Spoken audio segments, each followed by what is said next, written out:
hari ini saya akan bahas mengenai substansi genetik. Tapi sebelum itu, jangan lupa like, komen, subscribe, dan nyalakan loncengnya. Baiklah, saya akan membahas mengenai substansi genetik. Sebelum kita melanjutkan materi mengenai genetika selanjutnya, akan lebih baik kita mengetahui terlebih dahulu mengenai gen, DNA, dan kromosom. Nanti kita akan mengetahui hubungan antara gen, DNA, dan kromosom. Baiklah, di sini sudah saya sajikan gambarnya ya. Nah, coba perhatikan ya. Di sini ini adalah DNA ya. DNA ini terdiri dari dua rantai. Ini yang pertama, satu. Ini yang kedua, dua.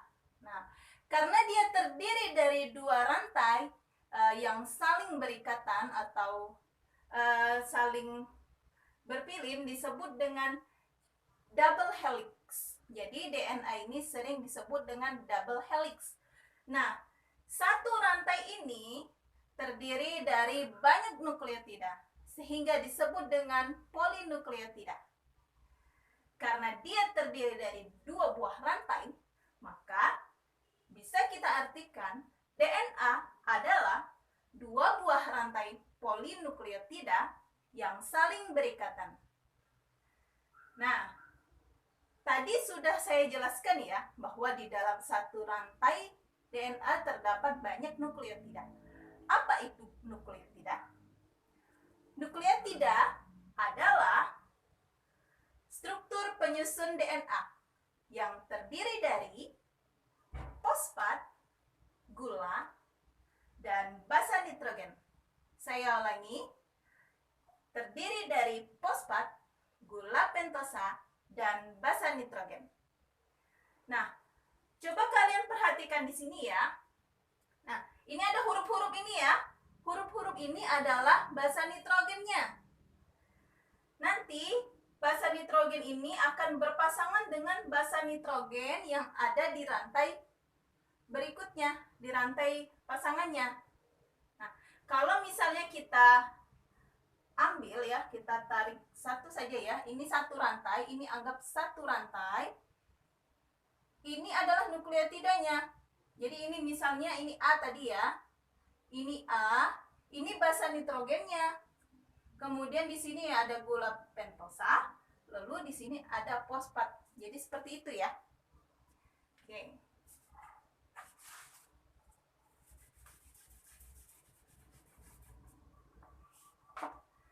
Nah, selanjutnya di dalam DNA ini terdapat gen. Coba perhatikan di sini. Ini gen adalah unit yang mewariskan sifat. Jadi, satu gen akan menyandi satu sifat.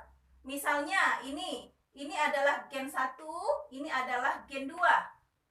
Satu gen, misalnya gen 1 ini akan menyandi sifat hidung mancung.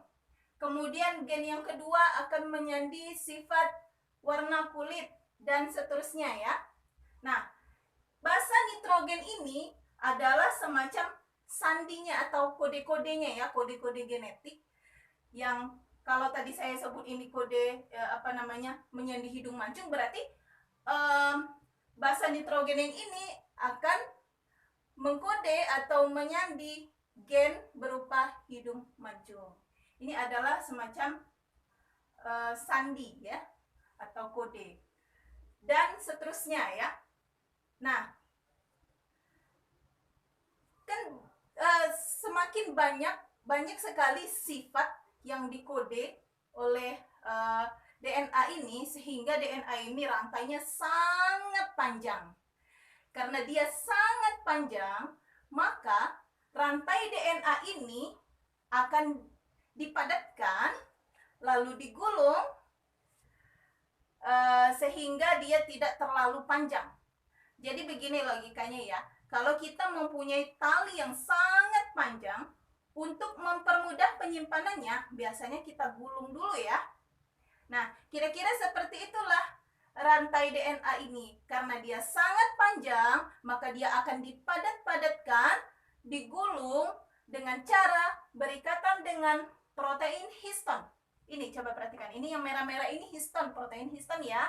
Protein serat kromatin. Nanti dia terus digulung sampai dia akan membentuk semacam anyaman atau manik-manik seperti ini ya. Yang disebut dengan nukleosom. Ini adalah nukleosom. Nah, nukleosom ini nanti akan terus berputar sampai dia semakin padat dan semakin dia menjadi tidak terlalu panjang sampai ia membentuk yang namanya kromosom. Ini adalah kromosom. Ini adalah sentromernya dan ini adalah kromatidnya. Nah, jadi jelas ya hubungan antara gen, DNA, dan kromosom. Jadi, di dalam kromosom terdapat DNA. Dan di dalam DNA terdapat banyak gen. Sudah paham ya? Baiklah, selanjutnya kita akan bahas mengenai struktur kromosom. Coba perhatikan gambar di sini. Ini adalah contoh gambar kromosom. Pada bagian ujung ini disebut dengan telomer atau ujung kromosom. Kemudian ini ada semacam cairan kromosom yang biasa disebut dengan matriks. Lalu yang di tengah ini adalah sentromernya. Kemudian ini adalah lengan kromosom. Di dalam lengan kromosom terdapat kromonema. Di dalam kromonema terdapat lokus. Lokus adalah tempat gen. Bagaimana? Sudah jelas? Baiklah, yang berikutnya adalah tipe kromosom. Tipe kromosom ada 4. Coba perhatikan di sini. Yang pertama adalah metasentrik. Meta artinya tengah. Jadi sentromernya tepat berada di tengah-tengah kedua lengannya. Sehingga dua lengan ini sama panjang, membentuk huruf mirip seperti huruf V.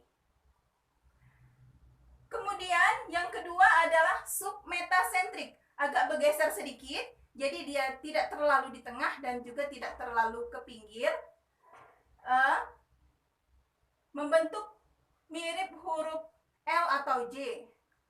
Kemudian yang ketiga adalah akrosentris, bergeser lagi sedikit agak ke ujung.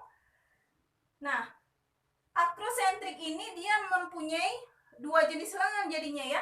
Ada lengan yang panjang, ada lengan pendek. Dan yang terakhir adalah telosentrik.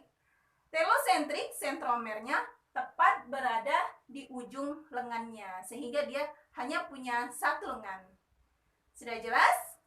Baiklah, berikutnya kita akan bahas mengenai macam-macam kromosom. Macam-macam kromosom ada 2.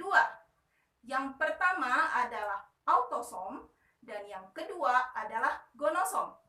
Autosom adalah kromosom tubuh dan gonosom adalah kromosom seks. Jadi, di sini saya kasih contoh ya kromosom pada manusia ya. Pada wanita 44 AAXX, sedangkan pada pria 44 AAXY. Nah, AA ini adalah autosom atau kromosom tubuh. Dan XX atau XY ini adalah gonosom atau kromosom seks. Baiklah, itu saja dulu pembahasan kita kali ini. Nantikan kelanjutan materi mengenai substansi genetik pada video saya selanjutnya. Wassalamualaikum warahmatullahi wabarakatuh.